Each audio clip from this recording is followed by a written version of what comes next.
আমার এক ইজ্জত আমি কয়জনকে দেখাবো? আমার ইজ্জত আমি একজনকে দেখাইছি, এটা কেমন বাবা মা? একটা বাবা মা তো চায় যে তার সন্তান জানি ভালো থাকে। আমি যদি ওর সাথে সংসার করতে পারি, এখানে আমার বাবা মার কেন হয়? এটা আমি এই জিনিসটা আমি বুঝি না। আমার যে অন্য জায়গায় বিয়ে দিল, ওই জায়গায় যদি আমি ভালো না থাকি, ওই জায়গা থেকে যদি আমি আশা করি, তখন কেমন হবে? আমি লামিসা আক্তার লুবনা, বাবা নাম আবু শহীদ লোমান, মার নাম পারভিন আক্তার লিজা। আমি Abeda Khanam girls high school and কলেজে ইন্টার সেকেন্ড ইয়ারে পড়ি।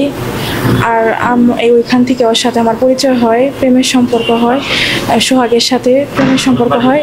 সোহাগের বাসা এলো নান্দার কুমুল্লি, আমাদের বাসা গোসাইবাড়ি কুমুল্লি।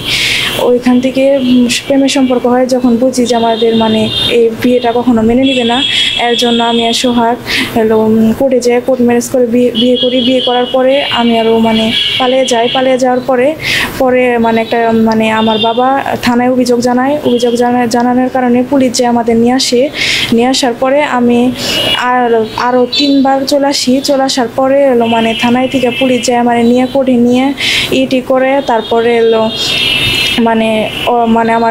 আমার মার জিম্মায় আমাকে দিয়ে দেয়। আমি আমার মার জিম্মায় চলে যাওয়ার পরে কিছুদিন পর আবার আমাকে কোর্টে নিয়ে আসার পরে আমাকে জোর করে, বাসায় অনেক মারধর করে, অনেক অত্যাচার করে বলে তুই ওকে ডিভোর্স দিয়ে দে। আমি অনেক কাঁদছি, অনেক রিকোয়েস্ট করছি তাদের কাছে। তারা আমার বলে যে তোর তো এখন বয়স হয় না, এই কারণে ও ফাইসা যাবো গা, তোর এখন ওর ডিভোর্স দিয়ে দে। আমরা তো চাই তোর ওর কাছে বিয়ে দিব, কিন্তু তোর প্রাপ্ত বয়স যখন হবো তখন তোর ওর কাছে বিয়ে দিব। এখন তুই ডিভোর্স দিয়ে দে। ছেলেটারে যদি বাঁচাইতে চাস, যদি ওর ভালো চাস, আমরা ওর ভালোই চাইতেছি, তুই ওর ডিভোর্স দিয়ে দে।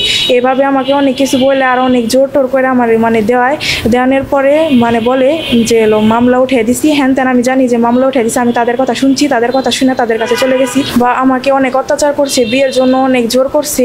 আমার যে আজগর খালু, ওনার একটা পালাতক ছেলে আছে, ওনার সাথে বিয়ে দেওয়ার জন্য অনেক জোর করছে। আমি বিয়েতে রাজি হয় নাই বলে আমার অনেক মারধর করছে। মারধর করার পরে আরও বিভিন্ন জায়গায় থেকে বিয়ের জন্য চাপ দেয়। আমি তারও এইসব অত্যাচার সহ্য করে তাও আমি আশা করি না, আমি কোনো কিছু করি না। যখন সোহাগকে ধরে নেয় তার 25 দিন পর আমি ওদের বাসায় চলে আসি। এখানে সোহাগের কোনো হাত নাই, সোহাগের বাবা মা কিছু জানে না। আমার ফোন ওকে ধরার 3 দিন পরে আমার ফোন নিয়ে গেছে গা। আমি কারোর সাথে যোগাযোগ করতে পারি না, আমার ঘরে একবারে বন্দি করে রাখছে একদম। আমার কোথাও বাড়িতে দেয় না, করতে দেয় না। আমি ওইভাবে সুযোগ পায়ে আমি বাসা থেকে চলে আসি না, আমি বাড়িতে আসা পাই না। ও তখন জেলে, ওর 25 দিন তখন। কারণ আমি যে কারণে ওকে ছেড়ে দিলাম, আমার বাবা মার কথা শুনলাম, তারপর আমার বাবা মা কেন ওকে ধরে দিল, এর কারণে আমি আবার চলে আসছি। কারণ আমি সোহাগকে ভালোবাসি, আমি সোহাগের সাথে সংসার করতে চাই। আর যদি আমার সোহাগের সাথে সংসার না হয়, তাহলে আমি আত্মহত্যা করবো। আর আমার আত্মহত্যার জন্য আমার বাবা মা দায়ী থাকবে। হ্যাঁ, সোহাগ আমাকে নিয়ে সংসার করতে চায়। কারণ আমি ওর সাথে কথা বলছি, আমি তো জানি যে ও কেমন। ও আমাকে নিয়ে সংসার করবে বলে তো ও জেল খাটতেছি। আমি এবার 4বার চলে আসছি। অনেকই করে টোরে হুমকি টুমকি দিয়ে, অনেক অত্যাচার করে, পুলিশ দিয়ে তারপরে নিয়ে গেছি। নিয়ে যাওয়ার পর তারপরে বাসায় নিয়ে আমার অনেক মারধর করছে, অনেক অত্যাচার করছে। আমি 2007-এ হয়েছি। আমার বয়স হলো এমনি 18+ চলতেছে। আমার বাবা মায়ের কারণে এরকম করতেছে, আমার বয়স হয় না এটা বলে। কিন্তু আমি ইন্টার সেকেন্ড ইয়ারে পড়ি, কিভাবে আমি একটা ম্যাচিউরড মেয়ে, আমার কিভাবে আমার বয়স হয় না এটা বলি। আমি অনেক চোখ থাকছি, আমি আর চোখ থাকতে পারতাছি না। কারণ আমি তাদের কথা অনেক শুনছি।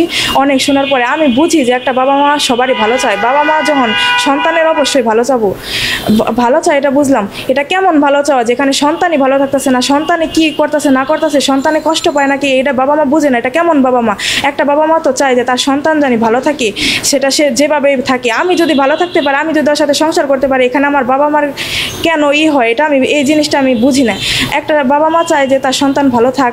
আমি তো ওই জায়গায় ভালো থাকবো, আমি তো এটা ডিসিশন নিয়ে গেছি যে আমি ওই জায়গায় ভালো থাকতে পারবো। তাহলে আমার বাবা মা কেন আমার বিরুদ্ধে এরকম করতেছে? হ্যাঁ, এটা আমি বুঝি যে এটা আমার ভালোর জন্য করতেছে, কিন্তু এমন ভালোর জন্য করতেছে যে ভালোতে আমি যদি ভালোই না থাকি, তাহলে লাভ কি? আমার অন্য জায়গায় বিয়ে দিবে। আমার এক ইজ্জত আমি কয়জনকে দেখাবো? আমার ইজ্জত আমি একজনকে দেখাইছি, আমি তার সাথে সংসার করতে চাই। আমার অন্য জায়গায় কখনো সংসার হবো না। আমি একটা নারী, আমার ইজ্জত এক জায়গায় দেখানো হয়ে গেছে, আমি কিভাবে অন্য জায়গায় যেই করব? এটা কেন আমার বাবা মা বুঝে না? স্বামী স্ত্রী হিসাবে। হ্যাঁ, আমার বাচ্চা ধরছিল, 2.5 মাস হয়েছিল। তারপর আমার ওষুধের মাধ্যমে এটা নষ্ট করে দিচ্ছে আমার বাবা মা, আমার আম্মু। কারণ আমি বুঝতেছি যে কারণ সংসার করবো আমি, আমার যে জায়গায় বিয়ে দেয় ওখানে যে আমি সংসার করবো। আমার বাবা মা কি যে সংসার করবে? আমি যদি ওইখানে ভালো থাকতে পারি, তাদের কি অসুবিধা? আমার যে অন্য জায়গায় বিয়ে দিল, ওই জায়গায় যদি আমি ভালো না থাকি, ওই জায়গা থেকে যদি আমি আশা করি, তখন কেমন হবে? আমি বুঝতেছি যে জায়গায় আমার অন্য কোথাও সংসার হবে না, এর জন্য আমি বারবার চলে আসতেছি। তারপরও কেন তারা আমাকে নিতেছে? আমার নিয়ের জন্য আমাদের নিয়ে কী করবে? আমি এই জিনিসটা বুঝতেছি না, আমার নিয়ে তারা কী করবে? আমি এতবার করে চলে আসছি, তারপর আমার কেন নিতাছি? ভালো রাখতে পারবো না, না রাখবো, দরকার পড়লে আমি একবেলা না খেয়ে থাকবো, কষ্ট থাকবো, তারপর আমি ওর কাছে থাকবো। আমি জানি আমি ওর কাছে ভালো থাকতে পারি, জানি, কিন্তু এটা জানি, কিন্তু এটা তো সবার ক্ষেত্রেই হয় না।